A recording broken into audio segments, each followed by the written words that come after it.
These are the incoming recruits that everybody, including yourself, has been sleeping on. You are Locked On Sun Devils, your daily podcast on the Arizona State Sun Devils, part of the Locked On Podcast Network, your team every day.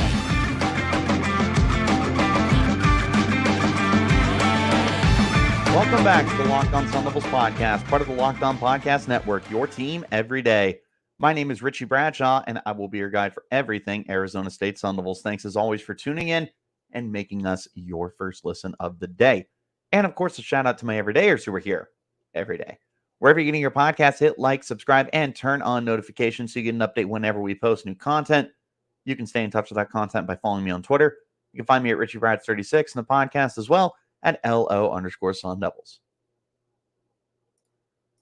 Today's episode is brought to you by Game Time. Download the Game Time app, create an account, and use code LOCKEDON for $20 off of your first purchase.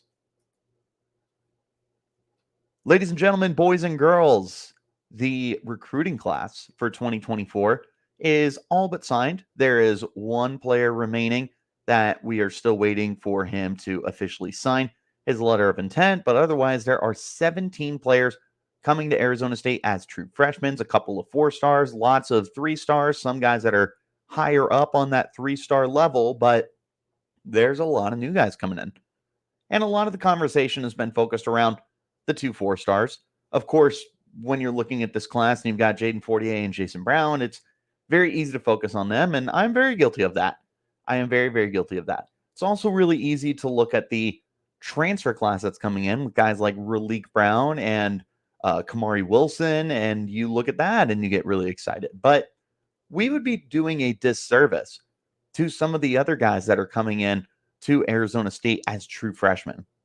There are a handful of guys that I want to highlight, and that's the whole purpose of this episode, is to take a look at these kids, give them their roses, and understand that maybe they aren't day one impact guys, but I do think that these are going to be guys that we talk about down the road. And we'll go ahead and start with the Trench Warriors. We're going to focus on the defensive side of the football first.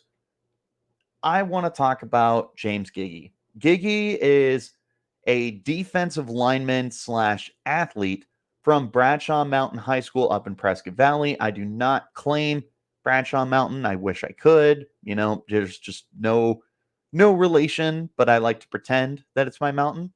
But as far as James Giggey goes, this is kind of like a Mr. Do-It-All. He is going to be coming into the program as where did we have him here?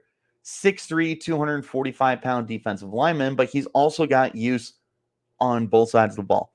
Not only defensive line, he played some linebacker, but on offense, he played tight end as well, which to me kind of signifies like, hey, maybe this is like an H-back for Arizona State. And they've had value in guys like that. Like Cody Cole had a very good role for the Sun Devils in the mid 2010s with the niche that he was able to come up with as that H-back tight end kind of player. Maybe Giggey could kind of be in that same realm as a Cody Cole. There's all sorts of different roles that you can come up with him for a two-way kind of player. And he's also got a little bit of basketball experience too. Played at high school, couldn't find the position, but I imagine he was probably some kind of forward for the team. But this is a guy that you want to find a place on the football field for him, whether it's on the D-line or linebacker or tight end or H-back or whatever it is. I look at Giggey as somebody that is going to end up being a really nice utility piece for the Sun Devils, somebody that you're going to be able to line up in a variety of different ways to create different mismatches. Giggey is really exciting to me. Someone that I think is going to end up making a lot of noise and making a lot of waves during training camp. He comes across as that really interesting piece, again, where it's like you can do so many things with him. And of course, you want to be careful with that because you don't want him to become a good player in many ways and not have anything mastered or anything like that. I understand. But initially, early in his career, you have to understand that Kenny Dillingham's going to look at a kid like this and he's going to go, I can do 6 different things with him. That's the kind of player that he is. Another guy on the defensive line I want to talk about is Ramar Williams. This is another Arizona kid out of Eastmark High School in Mesa. Another three-star player, somebody who's got a little bit of production going on for him. 11 sacks this past season and disruptive. Three-star kid. He is 6'3", 250, so he's definitely more of like an edge player for the Sun Devils. Ramar Williams, to me, is definitely the stash and develop guy. I don't expect him to come in and immediately be a day one player, especially with the depth that Arizona State has at edge rusher, primarily with Clayton Smith and Prince Dorba. They don't need him to come out and produce right away. They can take their time with him. But I look at Ramar Williams as somebody that you are going to be able to get the most out of him down the road. He's a athletic kid. He's got dynamic ability off of the edge. He's somebody that I believe is going to end up being developed really nicely in this Brian Ward defense. I almost think that he's almost another like Ashley Williams, because Ashley was a very dynamic athlete. He just didn't see the field last year, redshirted, and then decided to transfer. And, it is what it is. Power to him. Hope he's going to get an opportunity wherever he goes. But I felt like Ashley Williams was going to be a really good stash guy. And then year 2, year 3, whenever he does get on the field, he ends up being a really good player for you. Well, now I think that you're going to slot Ramar Williams into that role.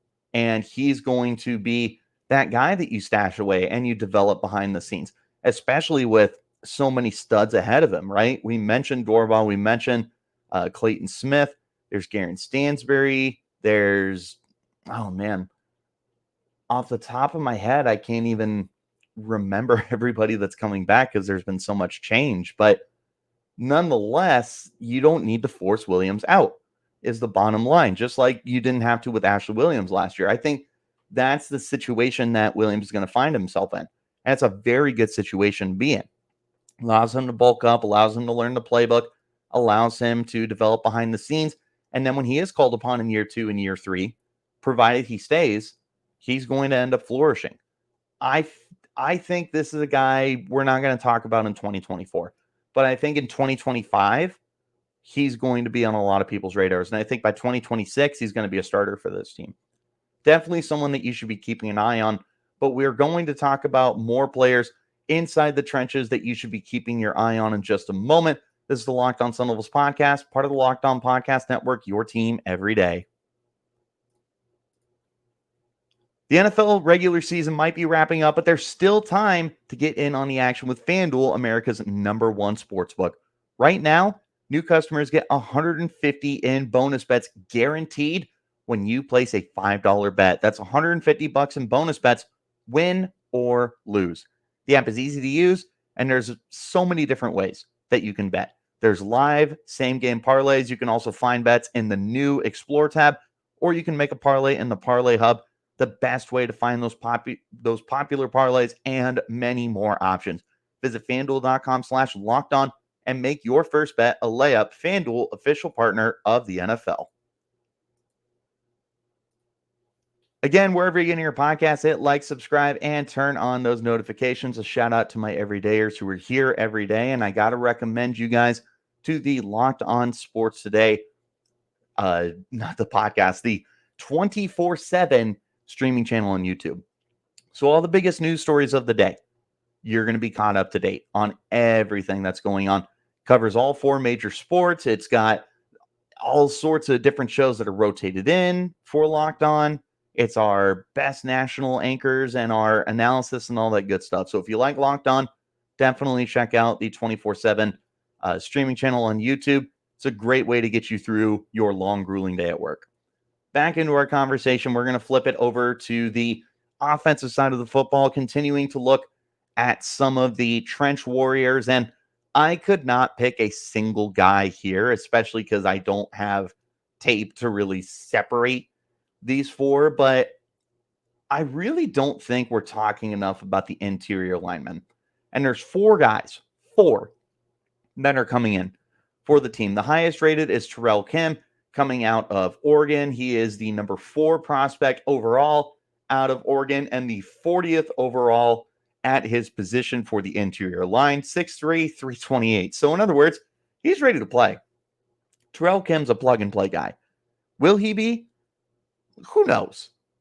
There's a lot of competition. They're bringing in a lot of guys through the transfer portal. There's a lot of competition from the freshmen. There's guys that are coming back. It's going to be very stiff competition, especially along the interior. But Terrell Kim has already got the size, and if he's able to play up to his billing as a high 3-star recruit, he might be able to see some immediate playing time. But even beyond him, there's some other guys to keep an eye out on. Philava'a Saluni and Simisi Tonga are also two guys to watch. Saluni coming out of Hawaii and Tonga coming out of Utah. And then Champ Westbrooks is coming out of California. He is the fourth guy that's coming in for the interior lineman. With Westbrooks, he's got a lot of bulking up to do at 6'3.5", 248 pounds.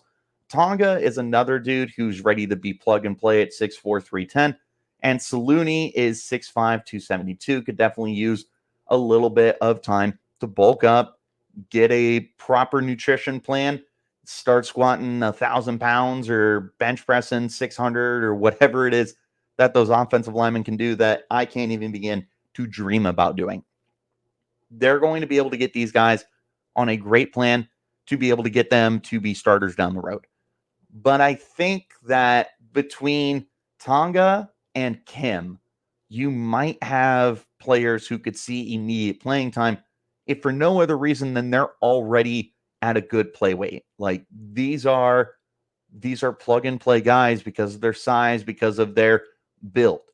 Now, if they're able to become finesse players in this offense, then I think that you're going to be in line for two players that are really going to make life hell for everybody else. I think right now you're going into this offseason with no one guaranteed a starting spot right now. Not a single person. I love Lee Fontanu. I think he's definitely your starting center, but his job should not be safe. Nobody should be. Neither of the tackle spots, none of the guard spots, not Fontanu at center. Everything should be a wide open competition. And having 4 freshmen that are coming in, whether they're up to size or not, is really good news. That's going to be able to create very healthy competition and place you in a situation where you're going to be able to throw out your best 5 linemen. So I think at the end of the day, you shouldn't be too worried about having a true tackle, a true left tackle, a true right tackle, a true right guard, whatever. I think at the end of the day, what you need to have out there is your 5 best linemen who can play those spots that they're plugged into at a high level. You've got 4 interior linemen that are coming in.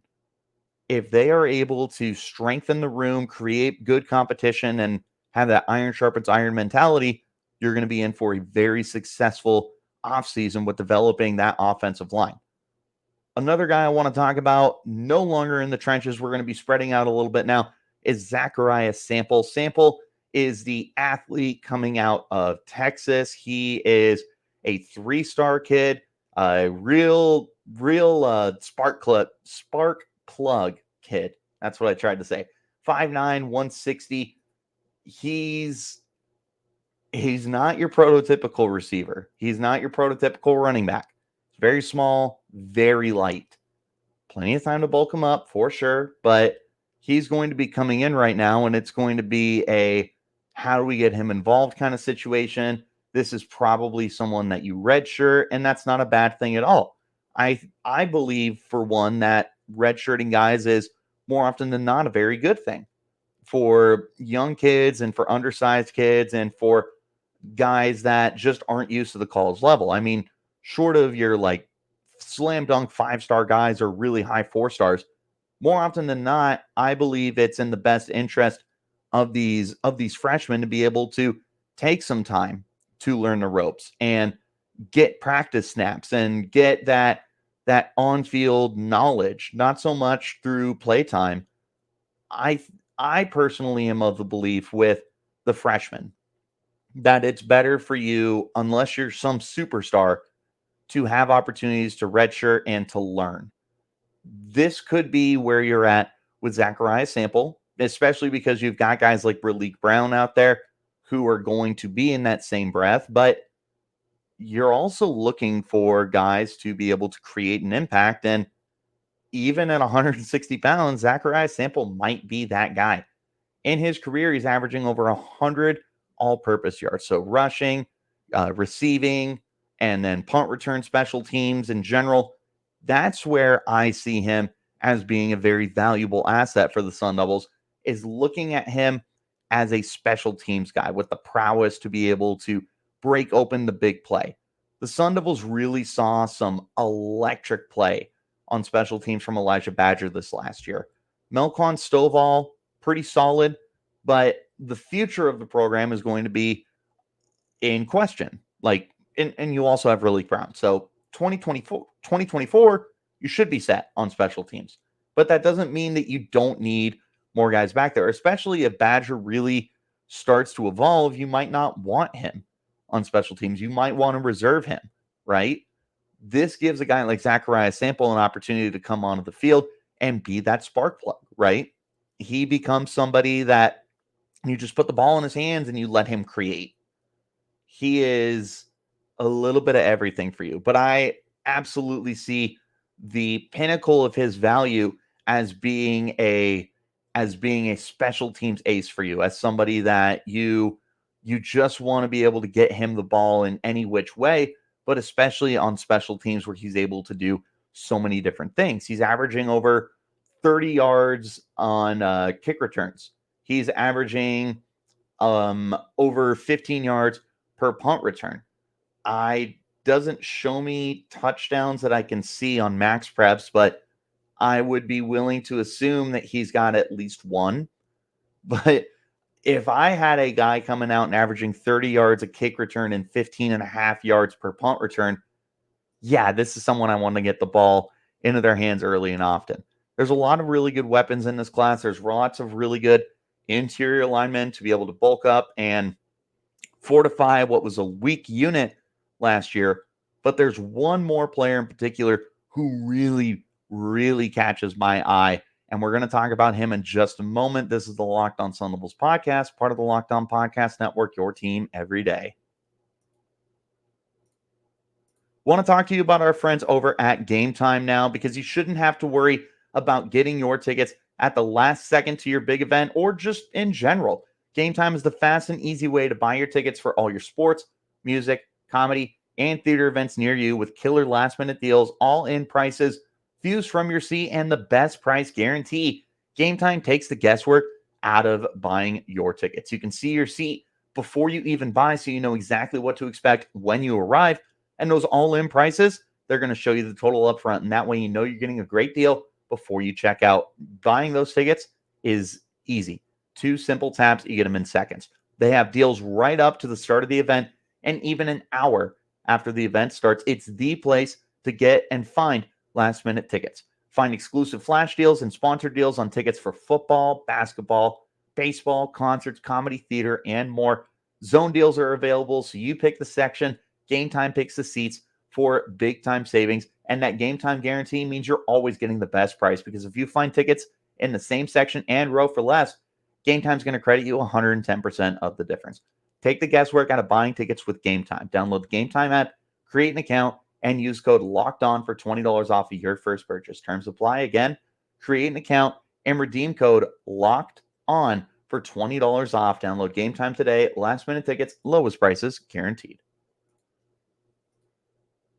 One more time, I appreciate you guys for tuning in, as always, and making us your first listen of the day. A shout out to my everydayers who are here every day. I also want to make sure that I bring to your attention that really, really special Locked On Sports 24/7 streaming channel on YouTube. If you want to stay up to date with everything that's going on, like the Robbie Ray trade that happened earlier in today, well, guess what?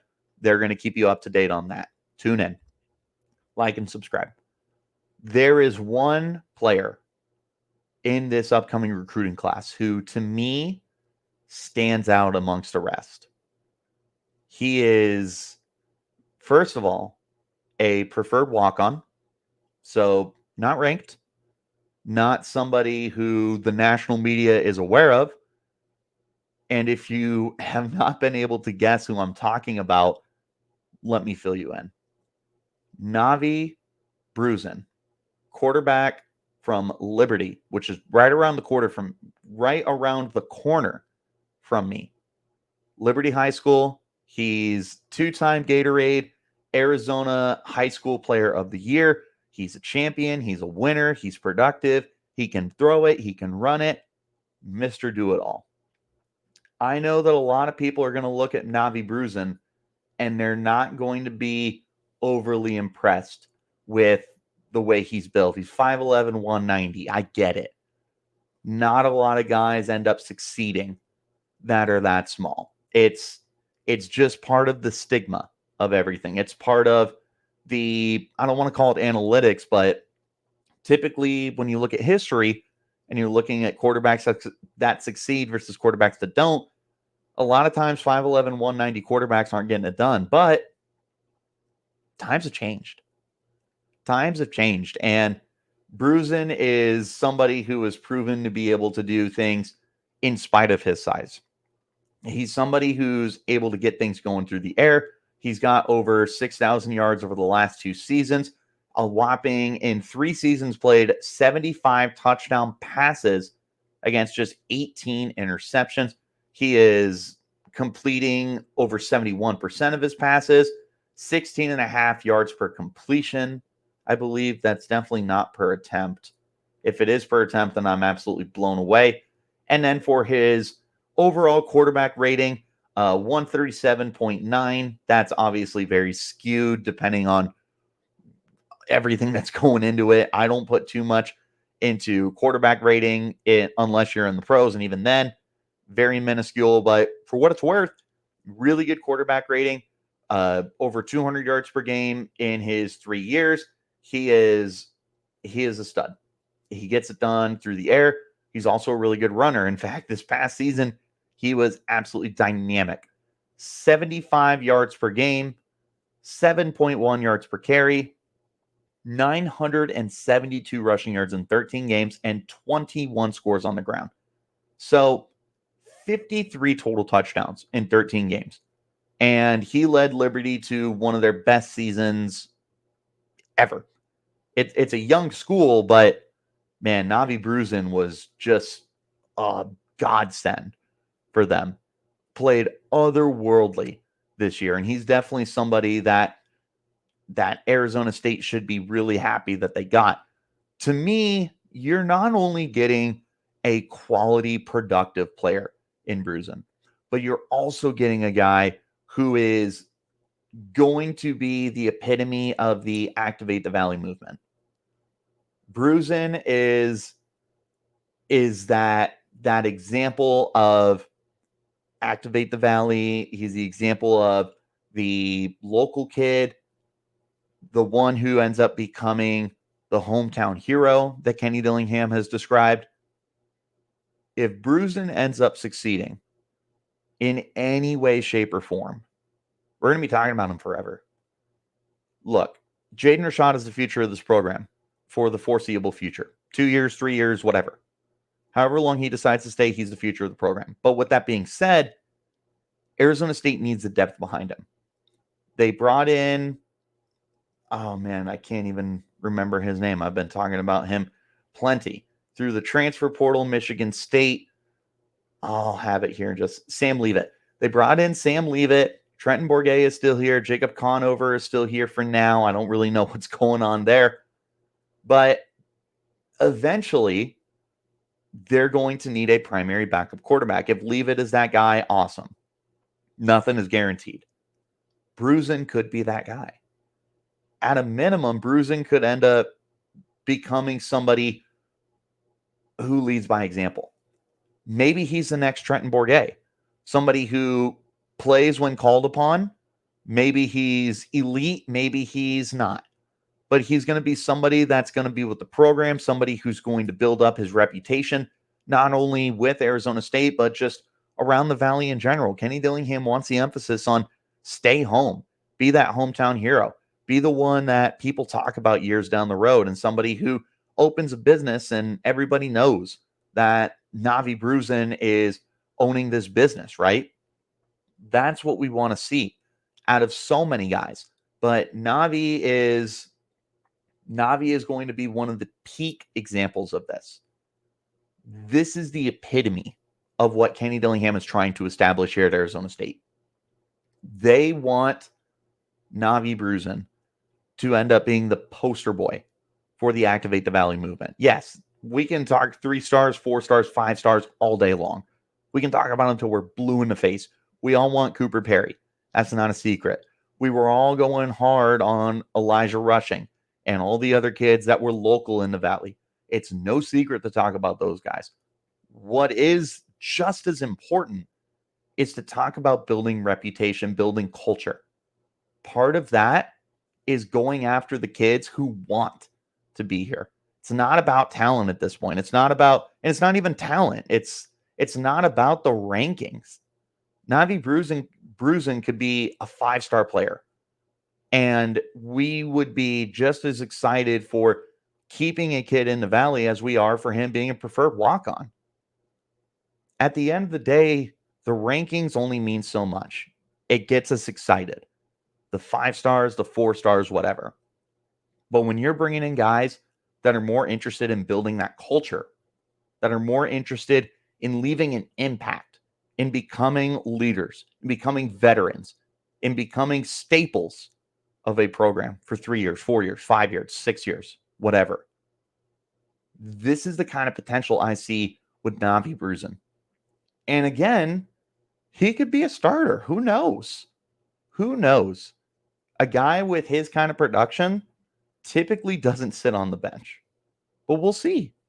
We'll see, because I'm really excited to see what the future holds for a kid as productive as Navi Bruzon is. He may not be the biggest guy on the field. He might not have the biggest arm. He might not be the fastest guy on the field. But if he comes out there and wants to compete every single day and make guys like Jayden Rashada and Sam Leavitt's life a living hell, then we're here for it. I view him in just as high esteem as I do anybody else in this class. And I really hope that we can start to bring him to the front lines and to everybody's attention. There's a lot of guys to pay attention to in this recruiting class, but do not sleep on Navi Bruzon, the preferred walk-on. And quite frankly, don't sleep on any of the guys that I brought up. James Giggey, Ramar Williams, the plethora of interior linemen, Zechariah Sample, all the defensive backs, the receivers that are coming in. There's a lot, man. There's 17 players coming in just that are recruited. There's guys like Navi Bruzon as well who were not recruited or were not ranked, I should say. We'll see what happens. I'm really excited for these guys, but I want to know who you all are going to be paying attention to in their first years. Who do you guys think is being slept on right now? Let me know in the comments. You can hit me up on Twitter at RichieBrads36 and the podcast as well at LO_Sun Devils. Wherever you're getting your podcast, though, hit like, subscribe, turn on notifications so you get an update whenever we post new content. I appreciate you guys, as always, for tuning in. We've got another basketball game tonight, so make sure that you're checking that out. We've got more transfer news that's coming in. We're going to be staying up to date on everything that's going on. So again, make sure you're tuned in wherever you get those podcasts. I'll see you later. Till then, you keep it locked right here on Locked On Sun Devils.